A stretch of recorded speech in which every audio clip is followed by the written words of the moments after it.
કપાસ અને મગફળી એ જામનગર જિલ્લાના સૌથી મહત્વના પાક છે, પરંતુ લાંબા સમયથી ખેડૂતોમાં ભાવને લઈ અને કકળાટ જોવા મળી રહ્યો છે. કારણ કે જામનગરના હાપા માર્કેટિંગ યાર્ડમાં લગભગ 20,000 મણ કપાસની આવક નોંધાઈ રહી છે, પરંતુ તેના માત્ર 1,000થી 1,500 રૂપિયા જેટલા જ ભાવ મળતા ખેડૂતોમાં ભારે અસંતોષ જોવા મળી રહ્યો છે. ખેડૂતો શું જણાવી રહ્યા છે, આવો જાણીએ વિસ્તારથી.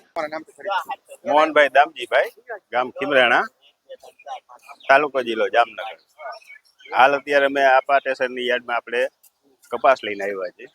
તો સાહેબ 1200-1300 રૂપિયા બજાર આવી છે. 1310 રૂપિયા બજાર આવી.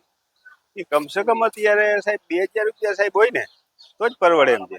એક તો અત્યારે 10 મણ ઉતારો માંડ નીકળશે, કારણ કે સાતમ આઠમના વરસાદમાં આપણે ફાલ ખેરી નાખ્યો હતો કમોસમી વરસાદે. અત્યારે પણ વરસાદે આજે જોરદાર આજુ ફેરતો થયો, તો જીંડવા જે બધા હતા એ ઉખડી જ નથી હઈકા. એટલે એ તો કાંઈ હાલવાનો નથી કપાસ. તો એના 500-700 રૂપિયા 800 રૂપિયા બજાર આવે છે. તો સાહેબ અત્યારે વીણવાની અત્યારે મણ એકની મજૂરની 250 રૂપિયા મણના ભાવ લઈએ છે. તો સાહેબ ખેડૂતની પાસે શું વધશે? પછી એટલે અમારી આશા એવી છે સાહેબ કે આ સરકારશ્રીને માલુમ થાય કે ખરેખર આ ભાવનું કાંઈક સુધારણ કરાવે અને કમસે કમ 1,800-2,000 કરે તો ખેડૂતને કાંઈક એની પાછળ વધી શકે.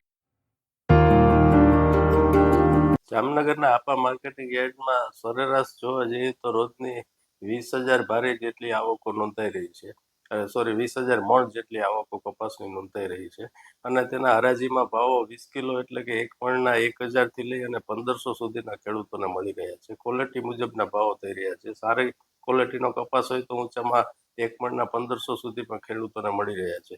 અને આ જે કપાસ આવે છે તે મુખ્યત્વે જામનગરની આસપાસના ગામોના એટલે કે જામનગર તાલુકાના ખેડૂતો દ્વારા કપાસ લાવવામાં આવે છે. અને રોજે રોજ જેટલી કપાસની ભારીની આવક નોંધાય છે તે તમામનું વેચાણ પણ રોજે રોજ થઈ જાય છે. અને એટલે તાત્કાલિક ખેડૂતોને એમાં વેચાણ માટે કોઈ રાહ જોવી નથી પડતી, અને તેને બપોર સુધીમાં 1 થી 2 વાગ્યા સુધીમાં તોલ થઈ અને તેને રોકડા નાણાં પણ વેપારીઓ દ્વારા ચૂકવી આપવામાં આવે છે. આમ કપાસમાં રોજે રોજનું આવક અને રોજે રોજનું વેચાણ થઈ જાય છે, અને ખેડૂતોને રાહ જોવી નથી પડતી અને રોજે રોજના રોકડ નાણાં પણ મળી જાય છે.